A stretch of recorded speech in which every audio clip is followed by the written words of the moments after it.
Nagsisimula ang anime habang naglalakad ang pangunahing karakter sa tila walang katapusang daan, pero saan man siya tumingin, wala siyang makita kundi damuhang umaabot hanggang sa pinakadulo ng tanawin. Sa kabisera ng kaharian, sa pilitan siyang isinakay sa isang karwahe at halos isang buong buwan siyang naglakbay ng walang malinaw na destinasyon o tiyak na ruta. Pagdating niya sa wakas, isang lalaki ang nagpaliwanag na ang lugar na iyon ang pinakanaangkop para sa isang ulilang gustong bumuo ng sariling buhay. Isa pang lalaki ang nag-abot ng mapa na nagpapakita ng hangganan ng teritoryo, kasama ang listahan ng lahat ng pag-aari na ipinagkaloob ng kanyang kamahalan. Ang pangalan ng lupain ay Nesros, at mula sa sandaling iyon, nakilala na siya bilang Diaz Nesros. Natanggap ni Diaz ang lupain bilang gantimpala sa mga nagawa niya noong panahon ng digmaan, kaya siya ang naging feudal lord na mamamahala sa buong teritoryo. Hindi man niya lubos maintindihan ang dahilan, narinig niyang ang tungkulin ng isang feudal lord ay manirahan sa sariling lupain, protektahan ng mga nasasakupan, at mangolekta ng buwis na ipapadala pabalik sa kaharian.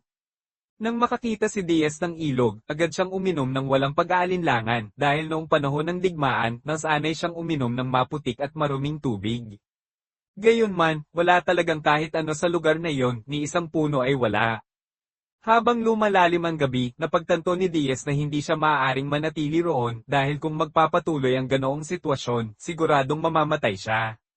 Naisip niyang pumunta sa kalapit na nayon, baka sakaling makahanap ng trabahong mapapasukan. Kinabukasan, bigla siyang nagising matapos sipin ng isang babae na agad nagtanong kung sino siya. Nagpakilala si Diaz at ipinaliwanag na natutulog lang siya roon. Sinabi rin niyang wala na siyang ibang mapupuntahan. Tinanong siya ng babae kung isa ba siyang tanga, sinagot naman ni Diaz na baka nga dahil umabot na siya sa ganoong edad nang hindi man lang nakatanggap ng kahit anong edukasyon. Muli siyang tinanong ng babae kung bakit siya naroon, kaya ipinaliwanag ni Diaz na ipinadala siya sa mga lupain na iyon. Sinabi niyang ang tanging hangarin niya ay ipagpatuloy ang pamana ng kanyang ama at ina, maging kapakipakinabang sa ibang tao, at protektahan ang mahihina, dahil iyon ang layunin ng kanyang buhay. Nagtaka si Alna kung bakit hindi nagsisinungaling si Diaz, at simpleng sinabi ni Diaz na wala siyang nakikitang dahilan para gawin iyon. Pagkatapos, nagtanong si Diaz kung bakit galit na galit si Alna gayong wala naman siyang ginawang masama. Napansin ni Diaz na isa si Alna sa mga lokal na naninirahan doon, kaya inakala niyang may pinaglilingkuran itong tao sa lugar. Kahit ganoon, matatag na idineklara ni Diaz na kahit sino pa ang maging kalaban, laging poprotektahan ni Diaz ang ibang tao. Biglang nagsimulang kumislap ang sungay ni Diaz, kaya nagtanong si Alna kung bakit napakaliwanag nito. Walang pag-aalinlangan, sinunggaban ni Alna si Diaz sa braso at nagsimulang tumakbo dahil kailangan daw niya itong dalhin agad sa nayon. Nagpasya si Alna na ipakilala si Diaz sa kanilang pinuno. Isang matandang babae ang nagtanong kung bakit siya nagdala ng isang estranghero, lalo na ng isang taong kumikislap ang sungay sa napakatinding asol na liwanag ng walang malinaw na dahilan. Ipinaliwanag ni Alna na kumislap ng kulay asol ang buong katawan ni Diaz, at ang tanungin niya kung kakampi ba ito, mas lalo pang lumino ang liwanag. Nagkaroon ng interes ang matandang babae at tinanong kung sino talaga ang lalaki. Nagpakilala si Diaz at sinabing kakampi nila siya dahil inaangkin niyang kakampi rin siya ni Alna. Tinanong ng matandang babae kung magiging kakampi rin ba siya nito. Sumagot si Diaz ng oo at ipinaliwanag na itinalaga siyang feudal lord ng mga lupain na iyon dahil ipinadala siya ng hari upang pamahalaan ang buong teritoryo.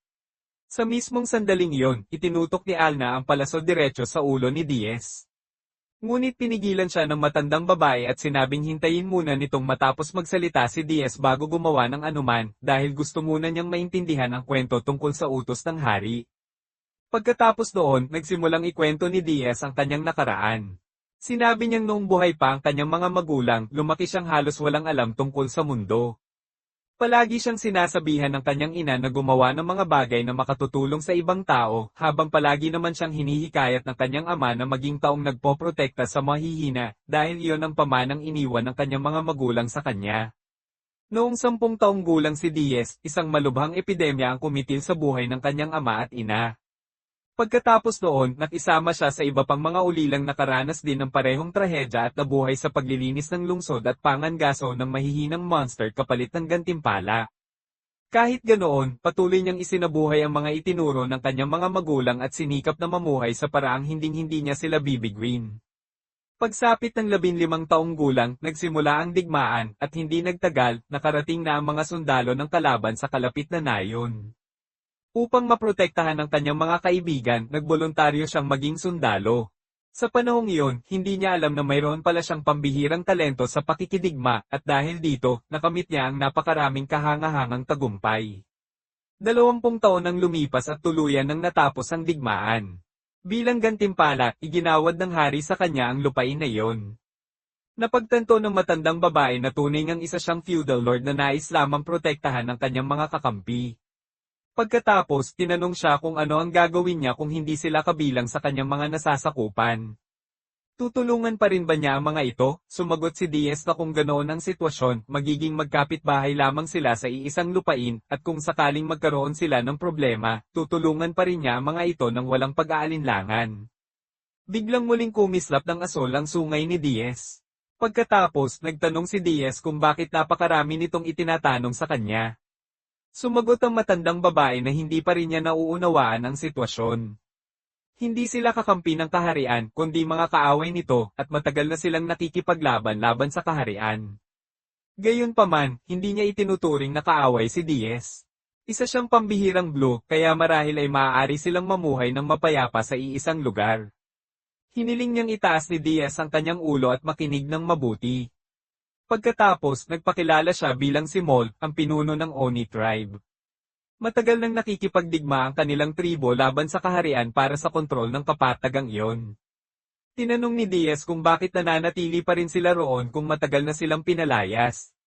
Ipinaliwanag ni Mol na ang kanilang mga sungay ay nag-iimbak ng mana at nagbibigay sa kanila ng kakayahang gumamit ng iba't ibang uri ng magic, kabilang ang concealment magic na nagtatago sa buong nayon at nagbubura sa mismong presensya nito sa mundo.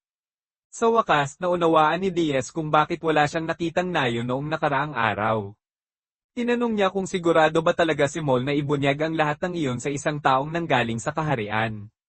Sumagot si Mol na kung hindi blue si Diaz, hinding-hindi niya sasabihin ang lihim na iyon. Ipinaliwanag niyang tuwing may taong may masamang balak o may kinikimkim na galit, nagiging pula ang kulay. Kapag wala namang panganib, nagiging puti ito, ang kulay asul naman ay sumisimbolo sa mga taong magdadala ng kaligayahan at pagpapala. Kapag nagsisinungaling ang isang tao, nagiging malabo ang kulay at unti-unting nagiging pula. Sinabi ni Mol na ngayon lang siya nakatagpo ng taong napakatapat, kaya para sa kanya, napakakaiba nito. Tinanong ng binata kung papuri ba ang ibig niyang sabihin. Simple lang ang naging sagot ni Mol, mula pa kanina, pinupuri na niya si Diaz, at balak pa nga niyang tulungan itong maging isang mabuting feudal lord. Gayunpaman, tumanggi si Diaz na maging tauhan niya, kahit ganoon, nag-alok pa rin si Mol ng bahay na malayo sa nayon, pagkain, at mga alagang hayop na maaari niyang paramihin. Bilang kapalit, kailangan niyang ilihim ang pag-iral ng nayon at hindi ito kailanman isiwalat kahit pa sa hari. Habang hindi siya nakikialam sa alitan nila laban sa kaharian, wala silang anumang masamang intensyon laban sa kanya.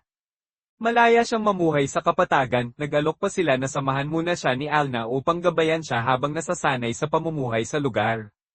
Agad namang nagreklamo si Alna at sinabing si Diaz ang dahilan kung bakit nangyari ang lahat ng ito, kaya kailangan niyang panagutan ang sitwasyon hanggang sa huli.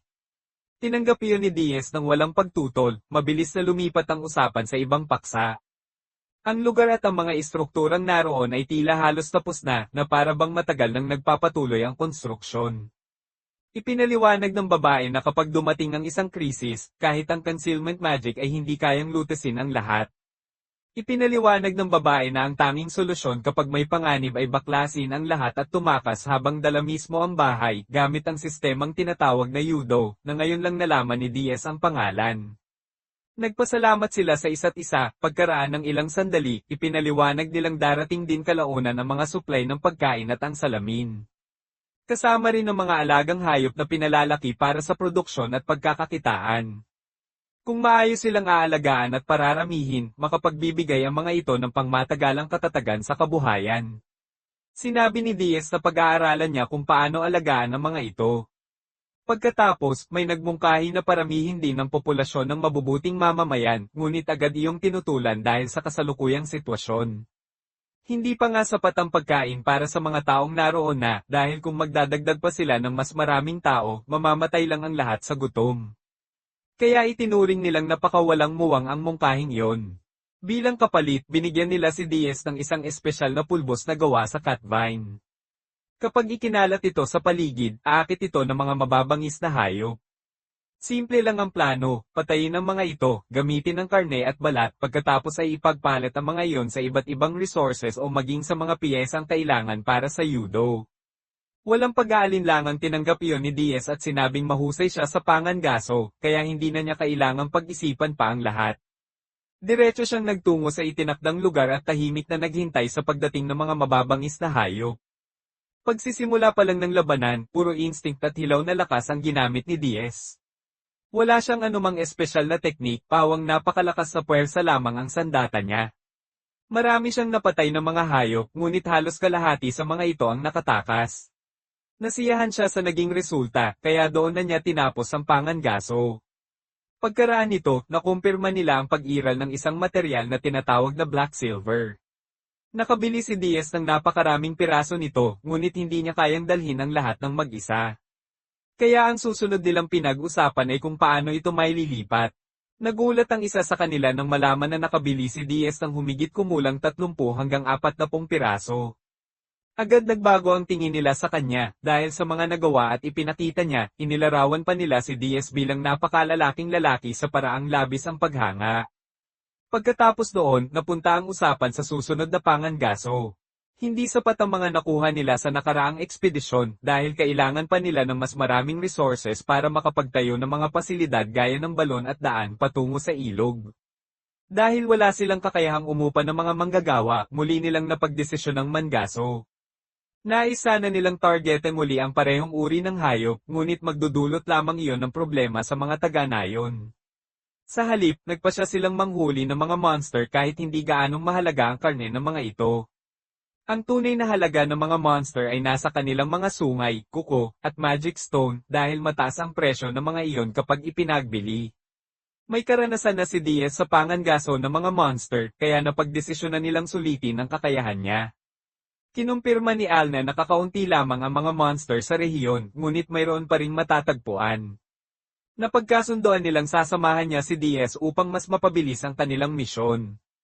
Pagkatapos may handa ang lahat, nagsimula na ang kanilang panibagong pangangaso. Hindi nagtagal, namataan ni Diaz ang isang napakalaking target at malinaw na haantong iyon sa isang hindi maiiwasang labanan. Nagpasya si Diaz na siya muna ang mauunang sumugod at sinabihan si Alna na manatili sa likuran. Ngunit ipinaalala ni Alna na kaya niyang gumamit ng concealment magic. Kahit ganoon, itinuring lamang ni Diaz na isang ordinaryong pagong ang nilalang, kaya walang pag-aalinlangan siyang sumugod. Sa unang hampas pa lamang ni Diaz, nabiyak agad ang kanyang sandata na siyang nagpatunay kung gaano kitigas ang baluti ng halimaw. Hindi sumuko si Diaz at agad niyang tinarget ang ulo ng nilalang, ngunit mabilis nitong ipinasok ang ulo sa loob ng sariling shell upang protektahan ang pinakamahinang bahagi ng katawan nito. Mula sa malayo, nagsisigaw si Alna at paulit-ulit na sinabihan si Diaz na umatras na at tumakas habang may pagkakataon pa. Gayunpaman, kahit narinig niya ang babala, hindi ito pinansin ni Diaz. Sa halip, umakyat siyang muli sa ibabaw ng shell ng halimaw at ipinagpatuloy ang walang tigil na pag-atake. Matapos ang sunod-sunod na malalakas na hampas, mas lalo pang nasira ang palakol ni Diaz at lalo pang lumawak ang mga bitak nito. Gayunpaman, hindi man lang siya nabahala dahil kaya niyang ayusin agad ang sandata sa isang iglap. Labis namang namangha si Alna nang makita ang kakayahang iyon. Ipinaliwanag ni Diaz na nakuha niya ang palakol matapos talunin ng isang mandirigmang kilala bilang shogun mula sa karatig na bansa. Bukod sa anyo nitong kahawig ng isang leon, nagtataglay rin ang sandata ng kakayahang kusang ayusin ang maliliit na pinsala anumang oras nang hindi nagsasayang ng panahon. Patuloy na inatake ni Diaz ang napakalaking halimaw hanggang sa unti-unti na siyang makaramdam ng matinding pagod. Nang lumingon siya kay Alna, napansin niyang naaapektuhan na ito ng miasma na inilalabas ng halimaw. Nag-alala si Diaz sa kalagayan ni Alna, at dahil determinado siyang may hatid ito ng ligtas pauwi, nagpasya siyang tapusin na ang labanan minsan at magpakailanman. Tinipon niya ang lahat ng natitira niyang lakas at nagpakawalan ng isang huling napakalakas na hampas. Sa pagkakataong iyon, tuluyan nang nabasag ang shell ng higanteng pagong. Sa mismong sandaling iyon, nabunyag ang tunay na anyo ng halimaw. Isang dragon na nagtatago sa loob ng shell ang lumabas at agad nagpakawala ng napakalaking ball ang apoy. Gayunpaman, mabilis na kumilos si Diaz at napigilan ng pag-atake sa pamamagitan ng paghiwa sa leeg ng dragon. Pagkaraan noon, patuloy niyang iniwasan ng walang humpay na pag-atake ng halimaw. Ngunit biglang nagbago ng direksyon ng isa sa mga bolang apoy at dumiretso kay Alna, kaya agad na napagtanto ni Diaz na siya na ang tunay na puntirya ng dragon. Walang pag-aalinlangan, tumalon agad si Diaz upang protektahan si Alna. Habang inaalala ang pangakong poprotektahan niya ito, tinipon niya ang lahat ng natitira niyang lakas at tuluyan ng pinatay ang halimaw. Sa sandaling bumagsak ang napakalaking nilalang, napatakbo si Alna papunta kay Diaz habang umaagos ang luha sa kanyang mga mata. Mahigpit niya itong niyakap at habang nasa mga bisig pa rin ni Diaz, idineklara niyang pakakasalan niya ito. Pagkatapos, nagpalit ang eksena sa isang grupo ng mga taong naghahanap kay Alna. Lahat sila ay nagrereklamo dahil palagi na lang daw nila itong hinahabol. Nang tumingin sila sa mas malayo, napansin nilang paulit-ulit pa ring sinasabi ni Alna na gusto niyang pakasalan ng pangunahing karakter. Samantala, sa nayon, nagtulungan ang mga residente upang hilahin ang napakalaking Earth Dragon. Sinabi ni Diaz na kahit ang pagdadala pa lamang sa higanteng pagong ay napakahirap na. Pagsapit nila sa nayon, umuusbong na ang liwanag ng umaga. Tinanong ni Diaz kung talagang ganoon kahanga-hanga ang nagawa niya. Sumagot ang mga taga-nayon na hanggang ngayon ay hindi pa rin sila makapaniwalang nagawa niyang talunin ang nilalang na iyon ng mag-isa. Biglang lumapit si Mol mula sa likuran ni Diaz, sinabi nitong nais niyang humiling na magpatayo sila ng isang balon at isang palikuran. Pagkatapos, idinagdag niyang hindi pa rin iyon magiging sapat dahil isang paa pa lamang ng dragon ay halos sakop na ang buong lugar. Napakahalaga ng mga materyales mula sa katawan nito kaya imposibleng magamit nilang lahat ang mga iyon. Dahil doon, mapipilitan silang isauli ang malaking bahagi nito. Gayunpaman, mapoproseso pa rin nila ang katawan ng dragon para sa kapakinabangan ni Diaz. Bukod sa balon at palikuran, magbibigay rin sila ng mga materyales upang makapagtayo siya ng isang yurt, kasama ang pagkain at gamot. May plano rin silang magtayo ng isa pang yurt na magsisilbing imbakan ng mga kagamitan. Taimtim na nagpasalamat si Diaz sa lahat ng kanilang tulong, ngunit pinuto ni Mol ang usapan at hiniling na itabi niya ang bahagi ng katawan ng dragon bilang dowry ni Alna. Ayon kay Mol, kahit isang kuko o pangil lamang ng dragon ay sapat na upang mapasaya ang mga magulang ng dalaga. Nalito si Diaz at agad na nagtanong kung ano ang ibig sabihin ng dowry. Ipinaliwanag ni Mol na gusto man niya o hindi, mauuwi rin siya sa pag-aasawa. Kapag may isang tao mula sa karatig na nayon na nakapatay ng dragon, sinusubukan ng lahat na bumuo ng matibay na ugnayan sa taong iyon. Bukod pa roon, napatunayan na ni Diaz na sapat ang kanyang lakas upang makapatay ng isang dragon. Ipinaliwanag ni Mol na kapag tumanggi si Diaz na pakasalan si Alna, lahat ng babaeng wala pang asawa sa buong rehiyon ay magsisimulang habulin siya. Sa sandaling iyon, napagtanto ni Diaz na maaari nga itong maging isang napakalaking problema. Pagkatapos, ibinunyag ni Mol na nauna nang pumunta si Alna sa kanyang mga magulang upang pag-usapan ang tungkol sa kanilang kasal. Agad na naunawaan ni Diaz kung bakit hindi na niya ito nakita mula noon. Habang naghahanap pa rin ng ibang solusyon, nagtanong si Diaz kung maaari bang engagement na lamang muna ang mangyari. Sumagot si Mol na walang ganoong kaugalian ang mga lalaking Oni. Sa kanilang tribo, kasal lamang ang kinikilala, kung kailan ito magaganap nasa desisyon na ni Diaz. Ayon kay Mol, iyon na ang pinakamalapit na paraan para makuha ang gusto niya habang napapalakas din ang ugnayan ng lahat. Magiging mas madali rin para kay Diaz na maging isang mahusay na feudal lord. Sinabi ni Diaz na masaya siyang nakikitang nagmamalasakit ang lahat sa kanyang kinabukasan, ngunit gusto niyang maintindihan kung bakit napaka-insistido nila sa usaping iyon. Hindi nagtagal, nagsimulang sabihin ng mga tao sa paligid na napakaswerte ni Alna dahil nakatagpo ito ng taong tulad ni Diaz. Nausisa si Diaz at agad niyang tinanong kung ilang taon na ba si Alna. Sumagot ang mga taga-nayon na 15 taong gulang pa lamang ito. Labis na nagulat si Diaz dahil 35 taong gulang na siya at sapat na ang agwat ng kanilang edad upang maging ama niya pa nga. Sa kaharian, 18 taong gulang pa lamang pinapayagang magpakasal ang isang tao. Dahil dito, iminungkahi ni Diaz na manatili muna silang engaged sa loob ng 3 taon. Sa panahong iyon, balak niyang maging isang dakilang feudal lord. Pagsapit ng panahong iyon, magkakaroon siya ng sapat na oras upang pag-isipan kung ano talaga ang gusto niyang gawin bilang isang pinuno at bilang isang lalaki. Sa sandaling iyon, tahimik na lumapit si Alna mula sa kanyang likuran at sinabing natapos na niya ang lahat ng kailangan niyang gawin. Pagkatapos, noon, tinanong niya si Diaz kung ano ang gusto nitong kainin para sa almusal. Sumagot si Diaz na kahit ano ay ayos lang at siya na ang baalang pumili. Pagsapit ng gabi, nagtipon-tipon ang lahat ng taga-nayon sa iisang lugar. Muli na namang sinabi ng lahat na tinamaan ng jackpot si Alna dahil siya ang mapapangasawa ni Diaz. Napahiya si Diaz at agad na itinama ang lahat sa pagsasabing engaged pa lamang silang dalawa. Hindi nagtagal matapos ang hapunang iyon, natapos na rin ang balon at ang palikuran na naging pundasyon ng kanyang bagong buhay. Habang lumilipas ang mga araw, nakapagtayo rin si Diaz ng mas marami pang bahay, kaya hindi na kailangang matulog sa labas ang kanyang mga tao.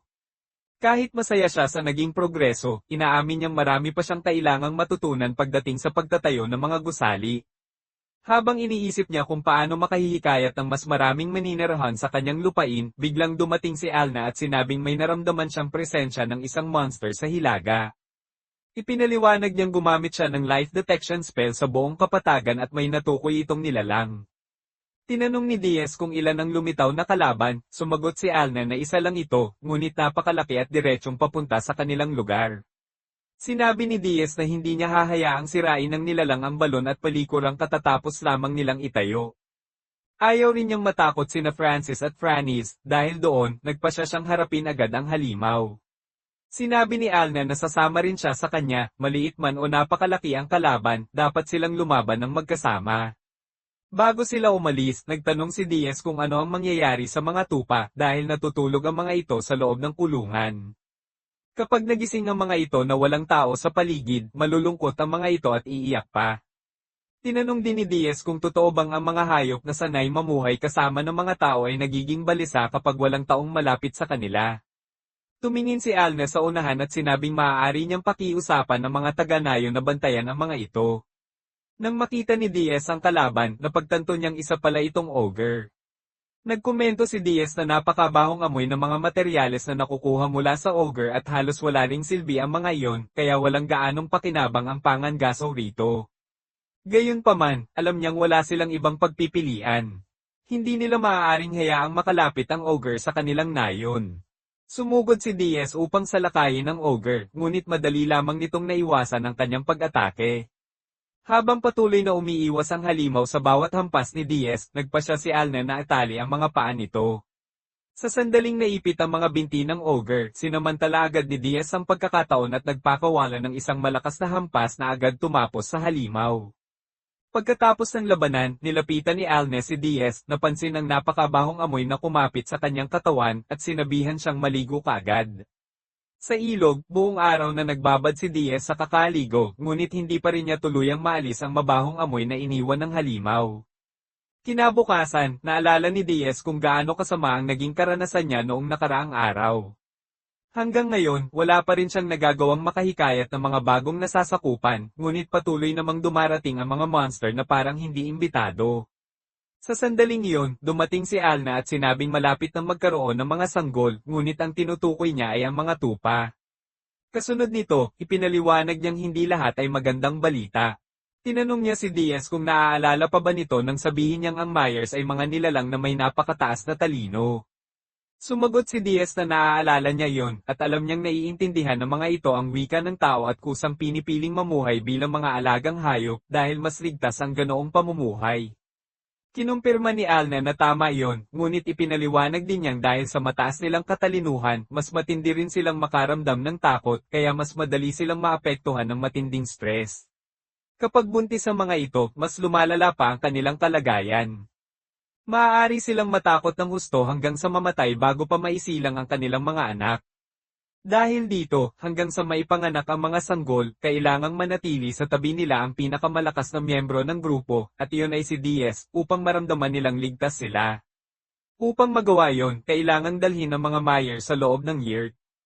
Ang problema, magkakalat ang mga ito sa loob ng tolda at mag-iiwan ng napakalakas na amoy. Maraming lalaki ang hindi nakakayanan iyon, kaya madalas na nagiging sanhi ng maraming pagtatalo ang pag-aalaga sa mga buntis na Myers. Sumagot si Diaz na wala siyang pakialam sa mga bagay na iyon. Sina Francis at Frannis ay bahagi na ng kanyang pamilya, at kung iyon ang paraan upang ligtas na maisilang ang dalawa nilang anak, anumang sakripisyo ay handa niyang gawin. Bukod sa pagiging matapang, ipinakita rin ni Diaz ang kanyang kabaitan, kaya lalo siyang hinangaan ng lahat. Hindi nagtagal, napansin ni Alna ang kakaibang kilos sa silangang bahagi ng kapatagan. Naniniwala siyang may grupong paparating na binubuo ng mga kabalyero, kasama ang humigit kumulang 10 sundalo at mga kabayo. Dahil walang dahilan para may dumating sa lugar na iyon, nagpasya si Diaz na alamin kung sino ang mga ito. Bago umalis, hiniling niya kay Alna na gumamit ng concealment magic at manatiling nakatago kasama sina Francis at ang iba pa. Tiniyak ni Diaz sa lahat na babalik siya agad, at sinabi niyang ang mga taong iyon ay tiyak na hindi mas mapanganib kaysa sa mga dragon na hinarap na niya. Habang papalapit siya, nakumpirma niyang may 3 kabalyero at 4 na sundalong infantry na may kabuoang 10 tao at mga kabayo. Hindi pa rin sigurado si Diaz kung kakampi ba o kalaban ng mga ito, kaya nagpasya muna siyang lumapit bago kumilos. Dahil maaaring maging malaking banta ang mga mamamana, nanatili siyang maingat. Sa sandaling magkaharap na sila, agad siyang nakilala ni Klaus. Sinabi ni Klaus na nabalitaan niyang naging isang feudal lord na ang dati niyang kasamahan, at masaya siyang malaman na ang isang taong minsan niyang nakasama sa digmaan ay nakamit ang ganoong kaalagang posisyon. Natuwa rin si Diaz na muling makita ang dati niyang kaibigan at agad na tinanong kung ano ang nagdala rito sa lugar. Inakay ni Klaus si Diaz papunta sa isang mahalagang panauhin na nagpakilalang si Diane, ang ikatlong prinsesa ng kaharian. Nagulat si Diane sa sobrang kasimpol ng tahanan ni Diaz, at doon niya nalaman na hindi kailanman natanggap ni Diaz ang gantimpala at mga supply na ipinangako ng hari, kaya mula nang dumating siya sa teritoryo, mag-isa siyang nagsumikap upang mabuhay. Pagkatapos noon, ibinunyag ni Diane na malapit nang sumabak ang kaharian sa panibagong digmaan, at hiniling niyang magpadala si Diaz ng mga sundalo upang tumulong sa kanila. Bilang gantimpala, inalok ni Diane si Diaz ng kasal sa pagitan niya, ni Crimea, o ni Morala. Ngunit agad itong tinanggihan ni Diaz at sinabing hindi niya maaaring iwan ang kanyang pamilya dahil buntis si Francis.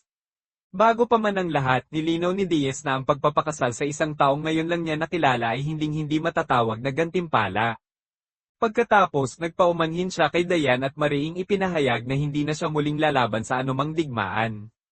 Ipinaliwanag din niyang imposibleng magpadala siya ng mga sundalo dahil kitang-kita naman ng lahat na wala siyang hukbo ni mga mamamayang maaaring utusan. Gayunpaman, hindi pa rin sumuko si Diane at tinanong kung mayroon pa bang ibang paraan upang gantimpalaan siya.